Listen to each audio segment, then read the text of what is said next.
जगह पे खड़ा होगा यहाँ आ जाए।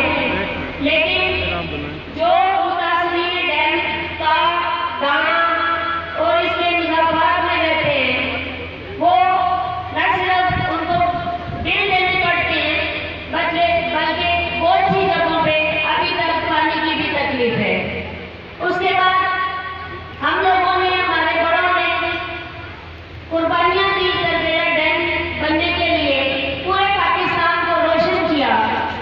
लेकिन बदकिस्मती कहे या हमारे हुक्मरानों की नाअहली कहे कि सबसे ज्यादा लोड शेडिंग जो है वो इस एरिया में होती है जहाँ मुतासरीन तरबेला डैम रहते हैं। हम लोग अब ये उम्मीद करते हैं कि इंशाअल्लाह ताला अगर कौमी वतन पार्टी की हुकूमत आई तो जिस तरह मंगला डैम में 100 यूनिट माफ हुए हैं, मुतासरीन के भी 100 यूनिट महीने में माफ होने चाहिए। अगली बात ये है कि जो अय्याज खान शेरपाव ने एक मुआहदा किया था मुतासरीन तरबेला डैम के लिए, उस मुआहदे पे अभी तक झूम कर अमल नहीं किया गया। बहुत से लोगों के वाजबात अभी तक 50 साल हो गए रुके हुए हैं। सुप्रीम कोर्ट में ये लोग केस भी जीत गए हैं लेकिन अभी तक वाजबात नहीं मिले। दूसरी बात ये है कि हतार इंडस्ट्रियल स्टेट मुतासरीन डैम के लिए बनी थी और अय्याज शेरपाव ने ये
एक नारा